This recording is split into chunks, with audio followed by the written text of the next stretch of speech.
issue: whether the members' voluntary winding up MVWU of Frederick Sundaram Berhad is valid when the declaration of solvency was negligently prepared and the company is unable to pay its debts within 12 months.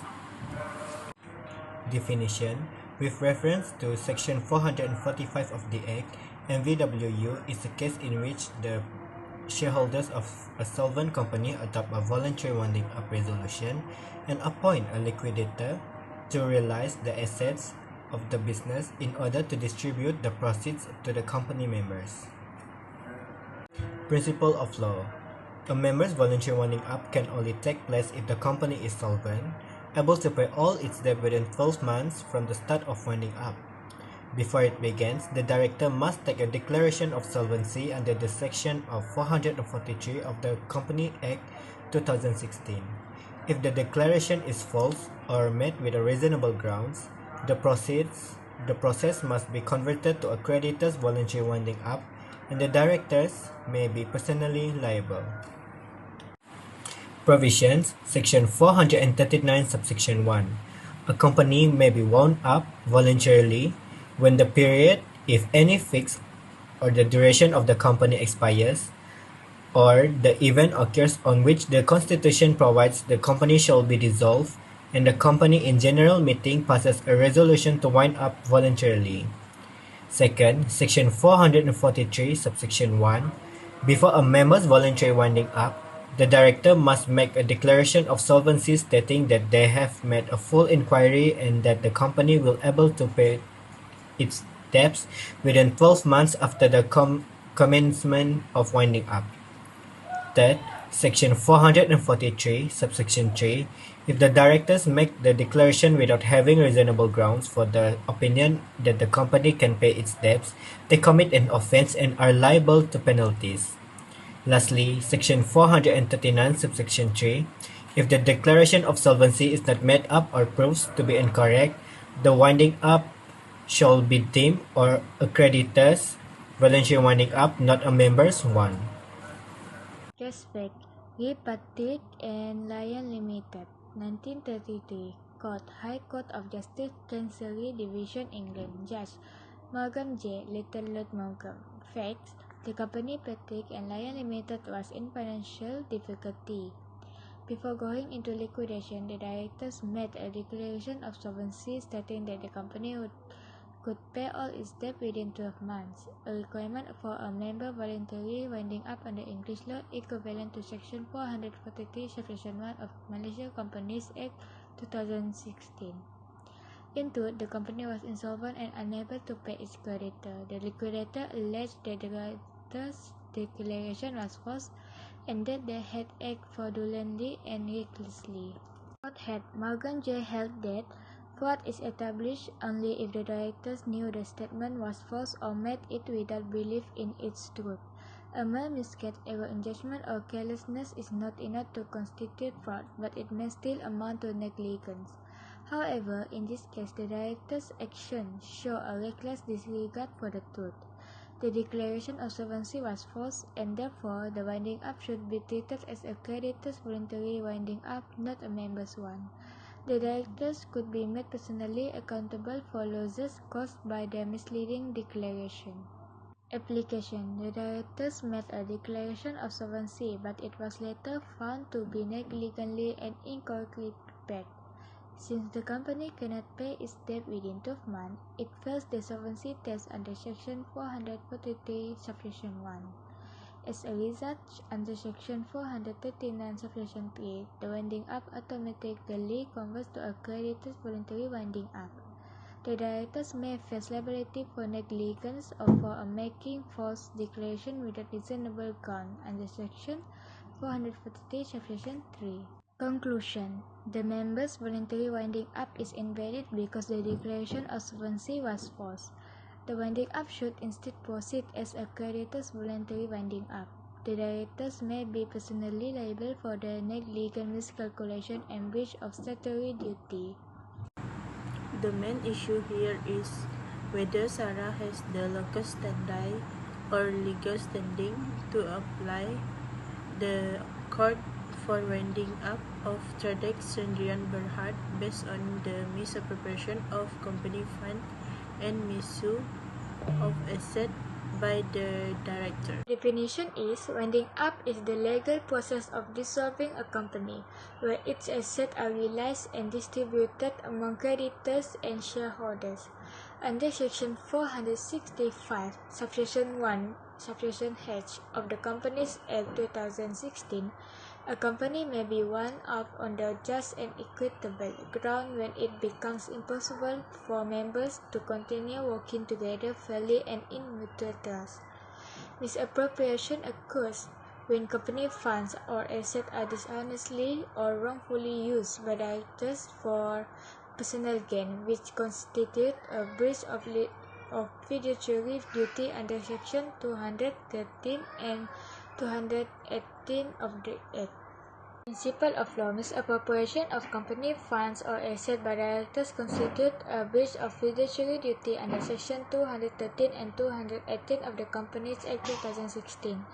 As directors must act in good faith for a proper purpose and in the best interest of the company. When directors use company money for personal benefit, they act unlawfully and against the company's interests. Relevant case is lodged against John Blackwood Limited. In this case, the company was controlled by the majority shareholder who failed to call meetings, present accounts, and pay dividends. The minority shareholder lost confidence and petitioned the court to wind up the company. The Privy Council decided that the company should be wound up because there is no transparency and loss of honesty among the directors. Section 465, Subsection 1, Subsection F of the Companies Act say a company may be wound up if the director acts unfairly or in their own interest instead of their members' interests.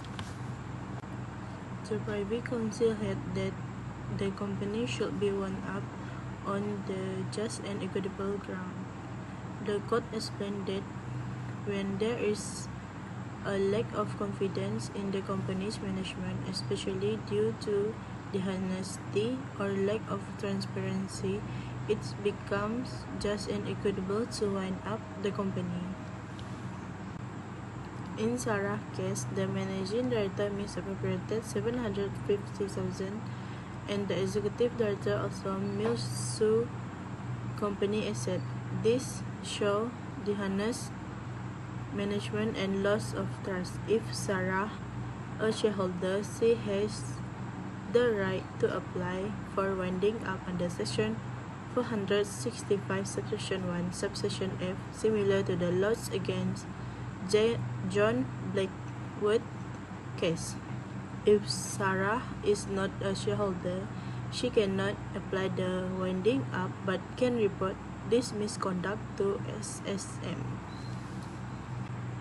In conclusion, Sarah has the legal right to apply the winding up if she is a shareholder because the director dishonest conduct make it just equitable under Section 465, Subsection 1, Subsection F of the Companies Act 2016, supported by the laws against John Blackwood Limited case. If she is not a shareholder, she cannot apply, but she can still report this case for investigation. Thank you.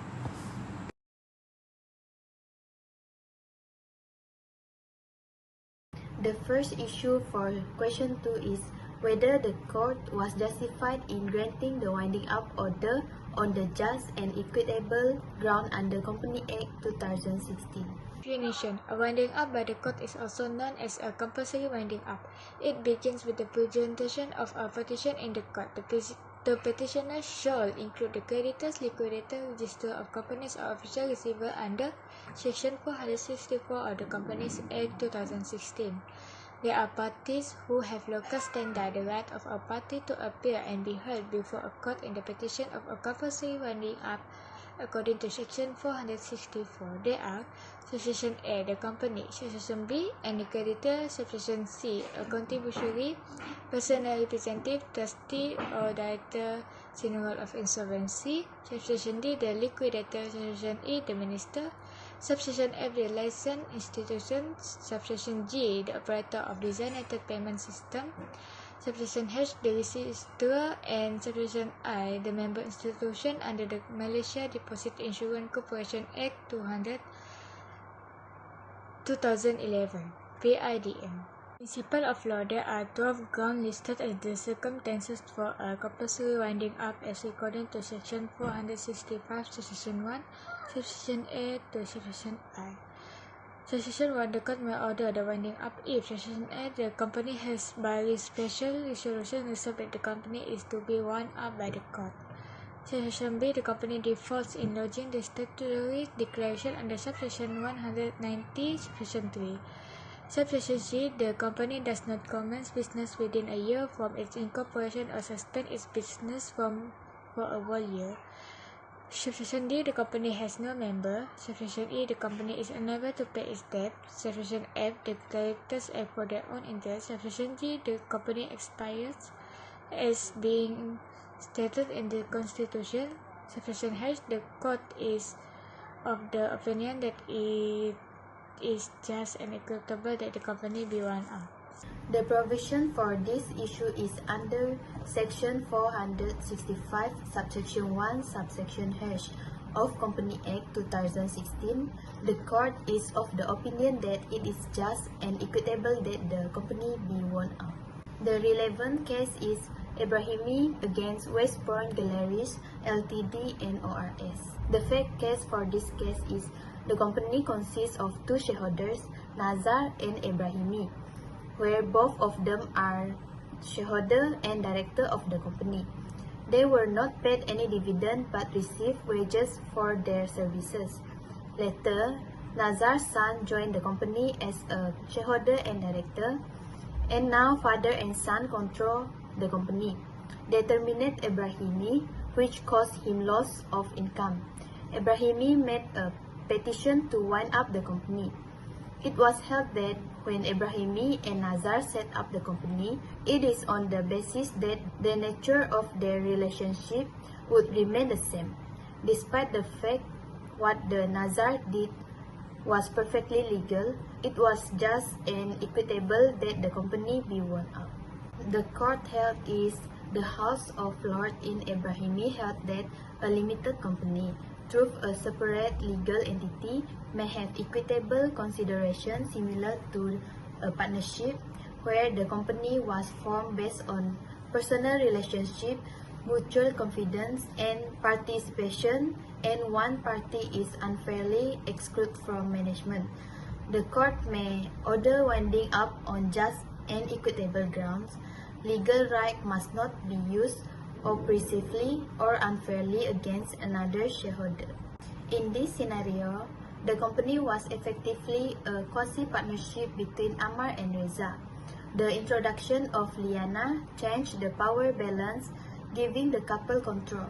Ammar's exclusion from management and income was an act of unfairness that destroyed mutual trust and confidence. Therefore, the relationship between shareholders had irretrievably broken down, making continued business impossible.